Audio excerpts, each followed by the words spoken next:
Hello everyone, कैसे हैं आप सब। आज हम अपन पढ़ेंगे सूफी साहित्य और उसकी प्रमुख विशेषताएं। सूफी साहित्य की जो शैली है वह है मसनवी शैली।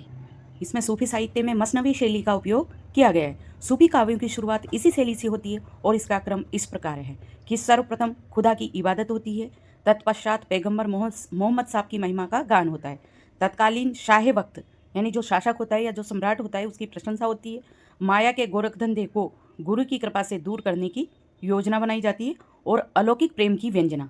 इसमें इश्के मजाजी यानी लौकिक प्रेम या साधना के द्वारा इश्के हकीकी अलौकिक प्रेम या साध्य निर्गुण को सिद्ध करने पर प्रबल बल दिया जाता है। इसकी नामकरण शैली है कि सूफी काव्यों के शीर्षक किसी व्यक्ति विशेष स्वरूप पर नहीं बल्कि नायिकाओं या घटनाओं के आधार पर रखे गए हैं। छंद विधान, इसमें निश्चित अर्दालियां यानी चौपाइयों के बाद एक दोहा रखने का प्रावधान है। कुतुबन, इन्होंने 7 अर्दालियों के बाद एक दोहा रखा। मंजन, जो मंजन की मधुमालती लिखी उन्होंने 1545 ईस्वी में, इन्होंने 5 अर्दालियों के बाद दोहा रखा। यह परीक्षा के लिए बहुत महत्वपूर्ण है कि कुतुबन ने 7 अर्दालियों के बाद दोहा रखा और मंजन ने अपनी मधुमालती में 5 अर्दालियों के बाद एक दोहा रखा। अन्य महत्वपूर्ण विशेषताएं निम्न हैं कि गुरु की महिमा पर विशेष बल दिया गया, लोक मंगल और लोक रंजन के भाव को महत्व दिया गया, माधुर्य भाव यानी रागात्मक भाव की भक्ति प्रधान है, नायिका प्रधान प्रबंध काव्यों की रचना हुई है, राजघरानों के विशिष्ट और उदात्त पाथरी नायिकाएं बने हैं। सूफी काव्य में हिंदू राजघरानों की कहानी उठाई गई है जो लोकोन्मुखता और जनोत्सुकता की विशेषता को लेकर बनाई गई है या लिखी गई है। इसमें कथानक रूढ़ी का प्रयोग सबसे बेहतर सूफी साहित्य में मिलता है। सबसे ज़्यादा कथानक रूढ़ियाँ पद्मावत में मिलती है। सर्वाधिक नारी सम्मान सूफी साहित्य या सूफी शाखा में ही प्राप्त होता है। प्रेम का सार्वजनीय या सार्वभौमिक रूप मिलता है। भाग 2 में देखिए कि प्रथम सूफी रचना, जिसमें विद्वानों के अलग अलग मत हैं, तो विद्वानों के मत देखें कि कौन से विद्वान ने कौन सी रचना को प्रथम रचना माना है और रचना कौन सी है और रचनाकार कौन सा है। तो आचार्य हजारी प्रसाद द्विवेदी जी ने सत्यवती कथा को प्रथम रचना माना है जो ईश्वर दास द्वारा रचित है। आचार्य रामचंद्र शुक्ल ने मृगावती को प्रथम रचना माना है जो कुतुबन द्वारा रचित है। डॉक्टर राम कुमार वर्मा ने चंदायन को प्रथम रचना माना है जो मुल्ला दाऊद द्वारा लिखी गई है और डॉक्टर नगेंद्र ने हंसावली को प्रथम रचना माना है जो असायत द्वारा लिखी गई। इसका भाग 3 है कि सूफिज्म, तसव्वुफ, दर्शन और उत्पत्ति।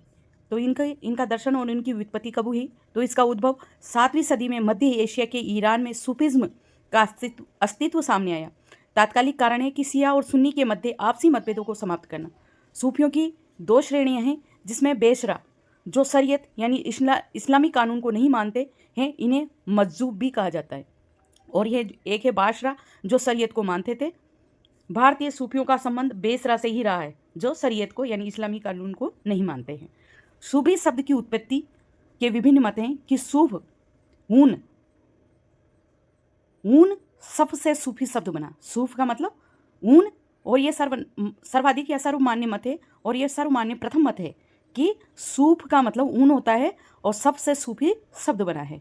सोफिया जो ज्ञान का प्रतीक है, यह दूसरा सर्वाधिक मान्य मत है। सफ शब्द का मतलब होता है पंक्ति, सफा यानी पवित्रता, सूफा अरब प्रदेश की एक जाति, सुफ़ा एक चबूतरा और सुप्पाह एक विशिष्ट भक्ति पद्धति। तो इसमें सर्वप्रथम यही माना है कि सूफी शब्द की उत्पत्ति सूफ शब्द से हुई है और सूफ से सूफी शब्द बना है, और जिसका शाब्दिक अर्थ होता है ऊन। और जो सोफिया है, ज्ञान का प्रतीक, सोफिया का मतलब ज्ञान का प्रतीक है, यह दूसरा सर्वाधिक मान्य मत है। भाग 4 में देखिए महत्वपूर्ण सूफी शब्दावली, जिसमें यह शब्दावली परीक्षा के दृष्टिकोण से बहुत महत्वपूर्ण है कि सूफी शब्द है नफ्स, उसका हिंदी अर्थ है जड़ या जड़ अंश, और उसका तात्पर्य है अर्थ है अहंकार। फिर एक सूफी शब्द है रूह, तो उसका हिंदी अर्थ है आध्यात्मिक चेतन अंश। रजा ईश्वर को आत्मसमर्पण, बका ईश्वरीय गुणों की प्राप्ति, वली उत्तराधिकारी, मुरीद शिष्य, पीर संत या गुरु। खानकाह सूफियों के निवास स्थान को खानकाह कहा जाता था। समा आध्यात्मिक संगीत गोष्ठियाँ, मजार सूफियों के समाधि स्थल। ये सब सूफी शब्दावली है और इनके अर्थ पूछ लिए जाते हैं। तो अब देखें 5 में देखिए कि प्रमुख सूफी सिलसिले इनमें जो संप्रदाय होते हैं उनको सिलसिले कहा जाता है। तो प्रमुख सूफी सिलसिले या संप्रदाय देखिए। 13वीं सदी तक आते आते सूफियों के 13 सिलसिले संप्रदाय प्रचलित थे। अबुल फजल ने अपनी पुस्तक आईने अकबरी में सूफियों के 14 सिलसिलों का उल्लेख किया है, जिसमें पहला है चिश्ती संप्रदाय, जो सल्तनत काल के समय भारत में बहुत फला फूला। तो वो है चिश्ती संप्रदाय। यह भारत के संदर्भ में सबसे पुराना और लोकप्रिय संप्रदाय था। इसके जो मूल संस्थापक थे शेख अब्दुल चिश्ती, जो हेरात से आए थे, भारत में संस्थापक।